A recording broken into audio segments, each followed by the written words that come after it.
क्या है, the sum total of the utility after consuming all the unit, की सारी यूनिट्स को कंज्यूम करने के बाद जो भी हमें टोटल सेटिस्फेक्शन मिलता है, इट इज टोटल यूटिलिटी। और मार्जिनल यूटिलिटी के लिए क्या बताया था, the changes occurs in total utility after consuming each successive unit, कि हर एक सक्सेसिव यूनिट को या हर एक एडिशनल यूनिट को कंज्यूम करने के बाद टोटल यूटिलिटी में जो भी चेंजेस आते हैं वो आपका क्या होता है, मार्जिनल यूटिलिटी होता है। ठीक है, अब आज हम डिस्कस करेंगे बेटा the most important topic of the chapter is the relationship between TU and MU. ठीक है, ये बहुत इंपॉर्टेंट है। अभी देखो ये किस पर्सपेक्टिव में इंपॉर्टेंट है, ये इंपॉर्टेंट है यूटिलिटी के चैप्टर में तो है ही है, ये क्वेश्चन आता है बहुत 4 मार्क्स का। प्लस ये जो रिलेशन जिस बेसिस पर होते हैं ना, सेम इसी बेसिस पर आपके टोटल प्रोडक्ट और मार्जिनल प्रोडक्ट का भी रिलेशन होता है, टोटल कॉस्ट और मार्जिनल कॉस्ट का भी होता है, टोटल रेवेन्यू और मार्जिनल रेवेन्यू का भी होता है। मींस यदि आप एक बारी टीयू और एमयू के बीच का रिलेशन लर्न कर लेते हो, लर्न मतलब उसका कॉन्सेप्ट समझ लेते हो, तो सेम वही चीजें आपको प्रोडक्शन में भी हेल्प कर देंगी। आपको कुछ याद नहीं करना पड़ेगा, कॉस्ट में भी कुछ याद नहीं करना पड़ेगा, रेवेन्यू में भी कुछ याद करना नहीं पड़ेगा, केवल आपको यूटिलिटी की जगह कॉस्ट लिखना होगा, यूटिलिटी की जगह प्रोडक्शन और इसकी जगह रेवेन्यू लिखना होगा, बस। बाकी सारी चीजें, सारा कॉन्सेप्ट सेम चलेगा टोटल और मार्जिनल के बीच का। ठीक है, तो अब देखो सपोज अब हम देखेंगे अगर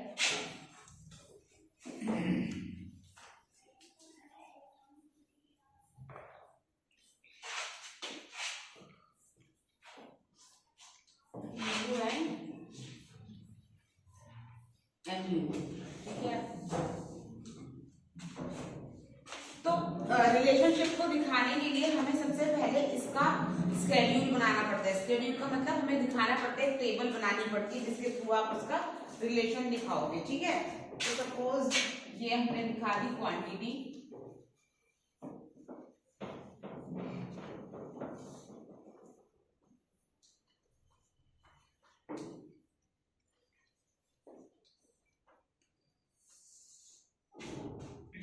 ये टोटल यूटिलिटी,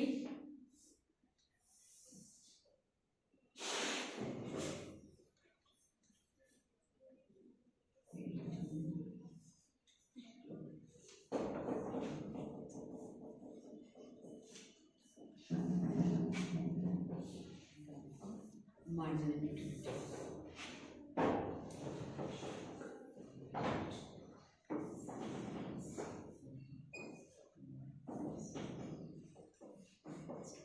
ठीक है बेटा, तो पहले हम शेड्यूल से समझते हैं देखो। ठीक है, उसके बाद जब हमें स्केड्यूल से समझ में आ जाएगा तो हमारे लिए पॉइंट्स बनाना कोई बड़ी बात रहेगी ही नहीं। ठीक है, देखो स्टार्टिंग में क्या हो रहा है, स्टार्टिंग में ये हो रहा है कि जैसे जैसे हम कंजप्शन बढ़ा रहे हैं, ये क्या है, ये तुम यूनिट ऑफ कमोडिटी समझ लो, क्वांटिटी। जो हम कल केक की बात कर रहे थे ना, तो समझ लो ये केक का first slice, second slice, third, fourth, fifth, sixth slice है। ठीक है, तो जब हमें भूख लगी थी और हमने इस टाइम तक अगर एक भी स्लाइस नहीं खाया है, 0, तो हमारा सेटिस्फेक्शन लेवल क्या है, टोटल यूटिलिटी 0। तो जब टीयू 0 है तो एमयू भी कुछ नहीं होगा, क्योंकि एमयू तो होता ही क्या है, जो भी टीयू में चेंजेस होते हैं वही एमयू होता है। ठीक है, जब हमने first slice of cake consume किया तो हमारा जो टोटल यूटिलिटी है वो बनता है 8 यूटिल्स। हमने फर्स्ट स्लाइस जब खाया तो हमें कितने का सेटिस्फेक्शन मिला, 8 यूनिट्स का सेटिस्फेक्शन मिला। ठीक है, अब जब हमने सेकंड यूनिट खाया तो हमें 14 यूनिट्स का सेटिस्फेक्शन मिला। क्या हुआ कि बहुत ज्यादा भूख लगी थी, फर्स्ट स्लाइस खाया, हमें अच्छा लगा, मतलब अब क्योंकि बहुत ज्यादा भूख है तो इसलिए जब दोबारा दूसरा स्लाइस खाया तो हमें और ज्यादा अच्छा लगा, मींस हमारा सेटिस्फेक्शन और बढ़ गया, 14 हो गया। फिर हमने थर्ड स्लाइस जब खाया तो 18 हो गया सेटिस्फेक्शन, फिर जब फोर्थ खाया तो 20 हो गया। ठीक है, तो आप क्या देख रहे हो बेटा कि फोर्थ यूनिट तक हमारा जो सेटिस्फेक्शन लेवल है वो बढ़ रहा है। ठीक है, 0, 8, 14, 8, 20 बढ़ रहा है। ठीक है, क्योंकि हंगर उस टाइम तक है, तो जैसे जैसे आप खा रहे हो आपका सेटिस्फेक्शन लेवल बढ़ता चला जा रहा है। ठीक है, अब एक चीज और नोटिस करने वाली है बेटा, एक चीज नोटिस करने वाली क्या है कि स्टार्टिंग में देखोगे अगर तो ये जो टोटल यूटिलिटी है ना वो तेजी से बढ़ रहा है, तेजी से बढ़ रहा है इन द सेंस कि 0 0 से सीधे 8 हुआ है, देखो मतलब इंक्रीजिंग एट इंक्रीजिंग रेट। क्या बोल रहे हैं? इंक्रीजिंग एट इंक्रीजिंग रेट, बढ़ रहा है तेजी से 8 का गैप। देन क्या हुआ? 14 का गैप, मतलब 8 to 14 कितने हुआ? ये 6 का गैप। यहाँ पे कितने का गैप आया था? 8 का। यहाँ पे कितने बड़ा है मगर कितने गैप से? 6 के गैप से। फिर बड़ा है 80, कितने के गैप से? 4 के गैप से। फिर 20 हुआ है कितने के गैप से? 2। तो हम क्या देख रहे हैं कि इनिशियली मतलब शुरुआत में, initially TU increases at increasing rate. हम क्या बोलेंगे?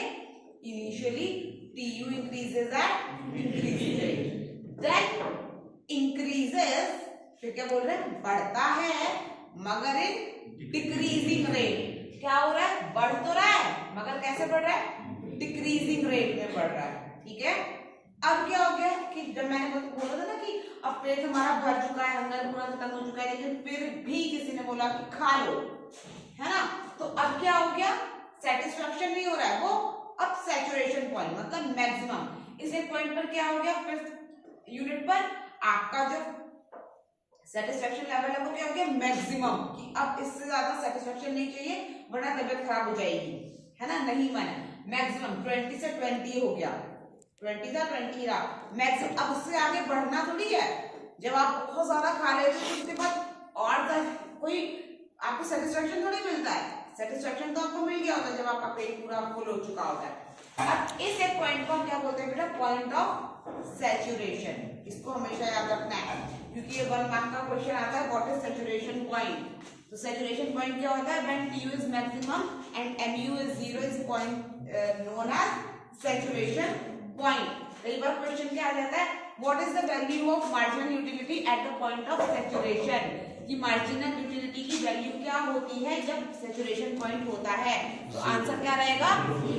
0। ठीक है, उसके बाद क्या है? सैचुरेशन पॉइंट के बाद क्या है? TU decreases. अब क्या हो रहा है? TU डिक्रीज हो रहा है। तो अब जब डिक्रीज हो रहा है तो MU क्या हो रहा है? नेगेटिव, है ना। तो हम क्या बोलेंगे? When TU decreases MU become negative. अब यही जो मैंने तुम्हें बोला है ना, अब इन्हीं को देखो ये पॉइंट्स में कैसे बोल रहे हैं। फर्स्ट पॉइंट क्या है? देखो, as more and more unit of commodity are consumed, marginal utility derived from each successive unit tend to diminish. It may even zero or negative. क्या बोल रहे हैं कि जैसे जैसे आप एक एक क्वांटिटी को कंज्यूम करते चले जाते हो, आपकी मार्जिनल यूटिलिटी डिक्रीज होती चली जाती है। अब मार्जिनल यूटिलिटी डिक्रीज होने का मतलब क्या है? कि जैसे जैसे आप एक एक खाते जा रहे हो, मुझे बहुत भूख लगी है, इस एक टाइम पर अगर मुझे यहाँ पर केक का पैकेट दिख रहा है और मुझे बहुत तेज भूख लगी है, अब वो केक का पैकेट अगर 100 रुपीज का भी है और मैं भूख से मर रही हूँ तो मैं खरीद लूंगी ना उसे। अब मैंने वो केक का पैकेट कंज्यूम कर लिया, अब दूसरा भी है, पेट मेरा आधा भर चुका है, तो क्या मैं दूसरे वाले को 100 रुपीज में ही खरीदूंगी? नहीं। क्यों? क्योंकि अब तो मेरा पेट भर चुका है ना। हाँ, ये हो सकता है कि मैं सोचूंगी चलो शाम को भी खा लूंगी, लेकिन 100 का तो नहीं, 50 में दे रहे हो तो ले लो, है ना।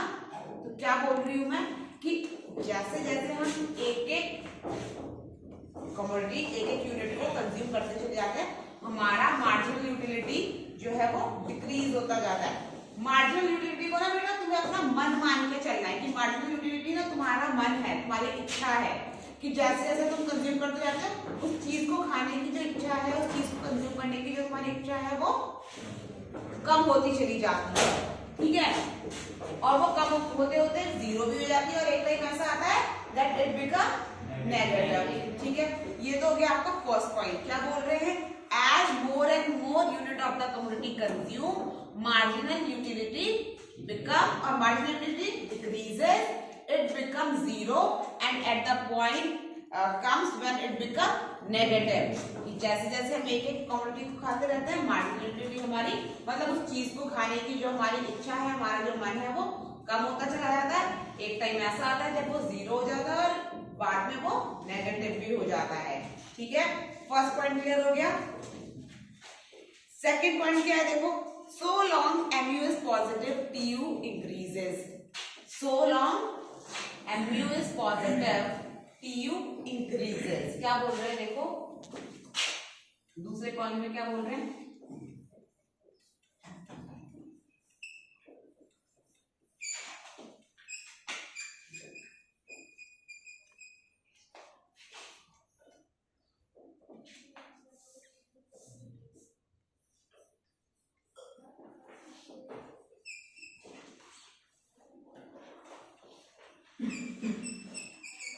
ठीक है, कि जब तक आपका एमयू डिक्रीज होता रहता है आपका टीयू इंक्रीज होता रहता है। इसको आप इस तरह से भी बोल सकते हो कि so long TU increases MU decreases, दोनों तरीके से बोल सकते हो। या तो आप ये बोलो कि जब एमयू डिक्रीज होता है तो टीयू इंक्रीज होता है, या फिर आप ये बोलो कि जब टीयू इंक्रीज होता है एमयू डिक्रीज होता है, दोनों एक ही चीजें हैं। ठीक है, तो इन्होंने बोल दिया कि so long MU decreases MU increases. देखो टी आपका जो एमयू है वो यहाँ तक डिक्रीज हो रहा है ना, तो हम क्या देखेंगे कि यहाँ तक टीयू भी इंक्रीज हो रहा है। ठीक है, ये सेकंड पॉइंट हो गया। थर्ड पॉइंट क्या है, थर्ड पॉइंट है when TU is maximum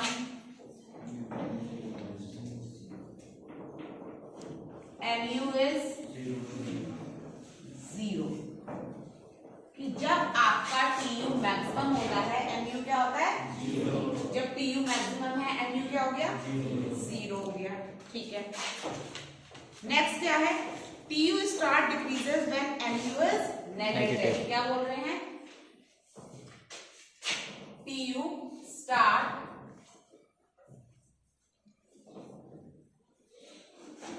decreasing when mu is negative. जब mu आपका नेगेटिव होता है तब tu डिक्रीज होता है। या फिर आप इसे ये भी कह सकते हो कि when tu decreases mu become negative, या when mu negative tu start decreasing, दोनों एक ही चीज है, एक ही तरह। ठीक है, जब भी आपका tu डिक्रीज होता है तो mu नेगेटिव हो जाता है। ठीक है, अब एक लास्ट लाइन है, देखो बेटा एक लास्ट लाइन है मगर ये बहुत ही अच्छी लाइन है। वो क्या बोल रही है देखो, कि डिक्रीजिंग एमयू इंप्लाइज दैट, घटता हुआ MU, decreasing MU implies that TU is increasing at diminishing rate, कि घटता हुआ एमयू हमें ये शो करता है कि जो टीयू है ना वो बढ़ता तो है मगर डिक्रीजिंग रेट में। देखो बढ़ तो रहा है मगर कैसे बढ़ रहा है, पहले ज्यादा फिर कम कम कम कम कम बढ़ता है मगर इन डिमिनिशिंग रेट। तो इस लाइन को हमेशा बहुत अच्छे से याद रखना है क्योंकि ये पूछते हैं कि what does the decreasing MU shows, it shows that TU is increasing at diminishing rate, कि टीयू बढ़ता है मगर डिक्रीजिंग रेट से। सपोज अगर वो डिमिनिशिंग रेट से ना बढ़ता, सपोज यहाँ पर 0 से 8, 8 से 20, 20 से 40, 40 से 60, 70 होता, तो ये जो एमयू वाला गैप था वो भी बढ़ता ही जाता है ना। सपोज देखो ना तुम, सपोज मैं टीयू ये लिख दूं तुम्हें 0, 20, 60, 100, तो सपोज अब इसमें एमयू देखो, इसमें तो जो टीयू है वो तेजी से ही बढ़ रहा है ना, पूरे में कोई डिक्रीजिंग ऑर्डर में नहीं बढ़ रहा। तो एमयू ड्राइव करो 20, 40, 40 और सपोज इसको मैंने 150 कर दिया तो अब कितना बन गया ये, हाँ तो सोचो अब कैसे बढ़ रहा है, ये जब घट रहा है एमयू बढ़ रहा है ना, इसीलिए हम क्या कहते हैं कि एमयू को तो हमें हमेशा डिक्रीजिंग उसमें ही दिखाना होता है। तो हम क्या बोलते हैं कि decreasing MU shows that TU is increasing at diminishing rate. बढ़ाएंगे जरूर मगर गैप को कम करते करते बढ़ाएंगे। आ रहा है समझ में, ये पॉइंट क्लियर हो गए। सारे 5 पॉइंट इक्वली इंपॉर्टेंट है, इसलिए 5 के 5 रटने नहीं है। अगर तुमने शेड्यूल समझ लिया तो 5 पॉइंट तुम्हें समझ में आ गए हैं। ठीक है, अब इसका इंपॉर्टेंट होता है कर्व।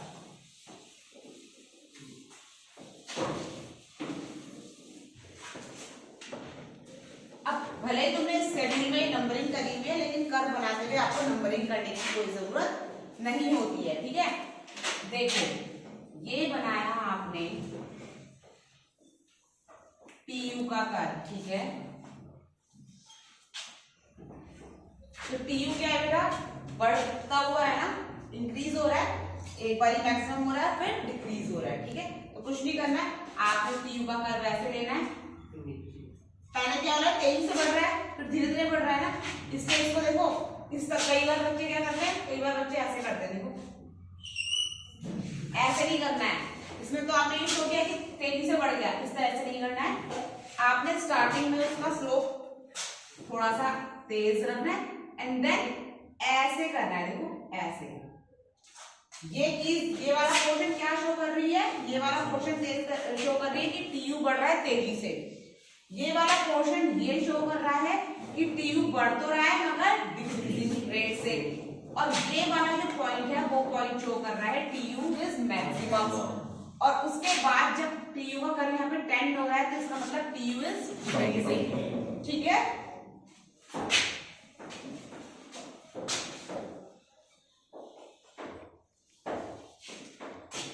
तो ये हो गया आपका टीयू का कर्व, ठीक है, टीयू। अब बनाओगे आप यहां पर एमयू का कर्व,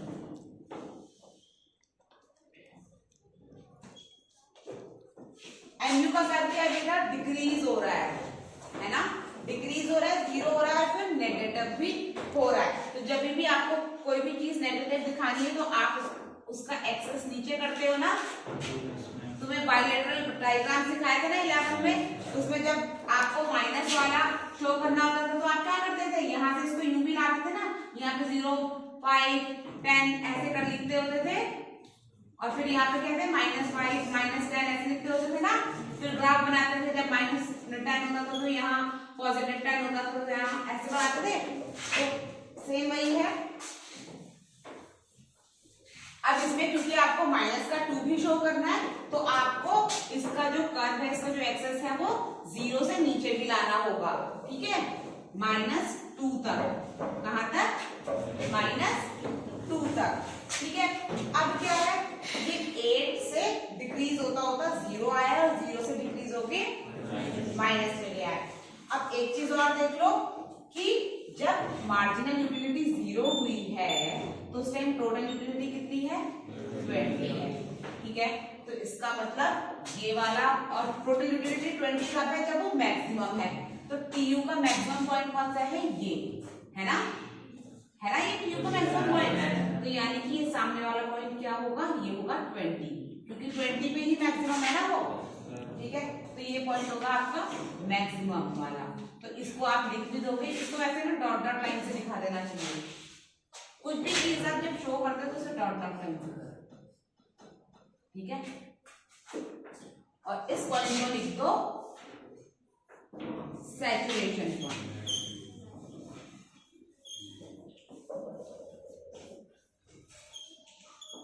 ठीक है। अब जब टीयू आपका मैक्सिमम है तो एमयू कितना है उस टाइम पर, 0, तो इसको भी डैश लाइन से लाते हुए ऐसे ऐसे ऐसे, ये 0 पर, ये 0 है ना यहाँ पे, तो यहाँ 0 पर टच कराएंगे, ठीक है। इस पॉइंट को भी लिख दो तुम, या तो क्या, या तो तुम दोनों लाइन को, एक को यहाँ लाके यहाँ पर सैचुरेशन लिख दो, या फिर इसको भी अलग से पॉइंट ऑफ सैचुरेशन लिख दो, ठीक है।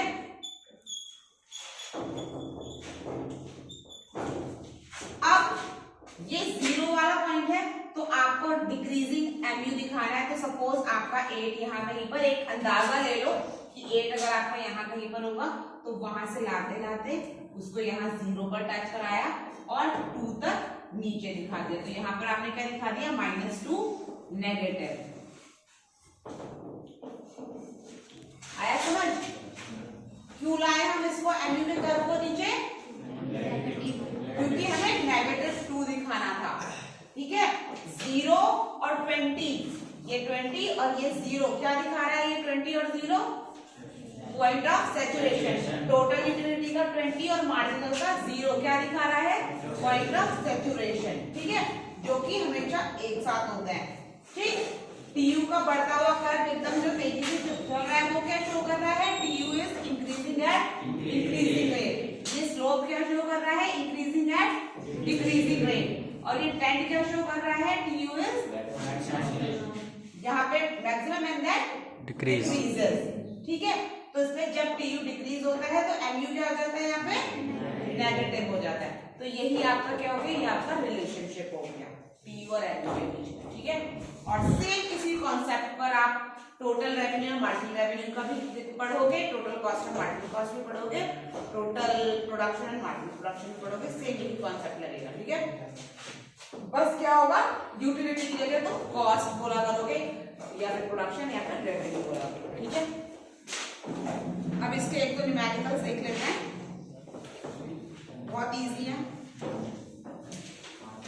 अच्छा एक चीज और क्या है कि हम TU को बोलते हैं सिग्मा MU, मतलब जैसे हम बोलते हैं ना कि MU का मतलब क्या होता है, MU equals to delta TU, कि TU में जो भी चेंजेस आते हैं वही आपका मार्जिनल यूटिलिटी होता है, बोलते हैं ना ऐसा।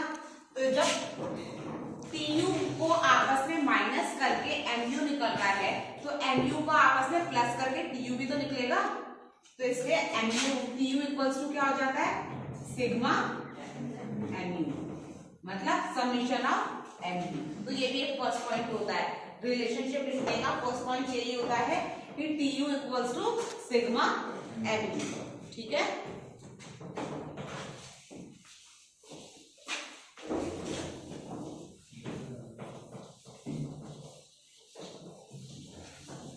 ठीक है, वो बहुत ही सिंपल होते हैं, बहुत ही सिंपलेस्ट होते हैं, इसमें केवल दो ही फॉर्मूले लगते हैं।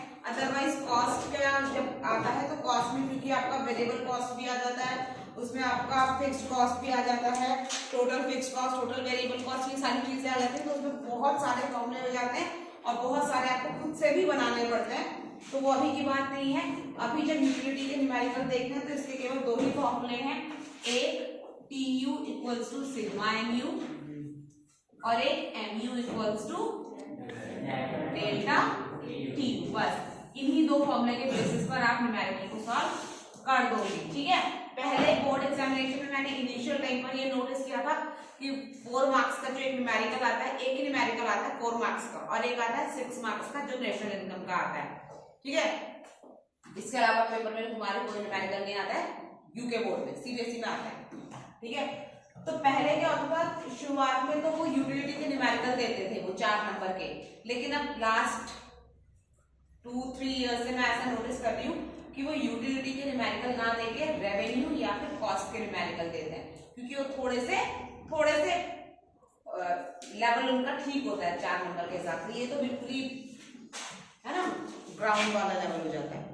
अब देखो जैसे इनका लेवल क्या हुआ है आपका, देखो जैसे इन्होंने क्वेश्चन दिया है, यूनिट दी है 0, 1, 2, 3, 4 and 5। इसके बाद इन्होंने टोटल यूटिलिटी दी है 0, 50, 28, 40, 51 and 61, और कह रहे हैं कि the total utility schedule of individual is given below, drive the marginal utility, तो मार्जिनल यूटिलिटी निकालो। तो अब इसमें क्या 4 नंबर वाली बात है, कोई है 4 नंबर वाली बात इसमें नहीं है ना, तो एक सेकंड में निकाल लोगे, ये हो गया 15 हो गया, 28 माइनस 15, 48, 40 माइनस 28, 51 माइनस 40, 61 माइनस 51 हो गया। इसीलिए अब यूटिलिटी के न्यूमेरिकल ज्यादा नहीं आते हैं, कॉस्ट वगैरह के आते हैं, लेकिन इसका मतलब ये नहीं है कि यूटिलिटी के न्यूमेरिकल बिल्कुल ही 0 है। तो मैं तुम्हें दिखाती हूँ,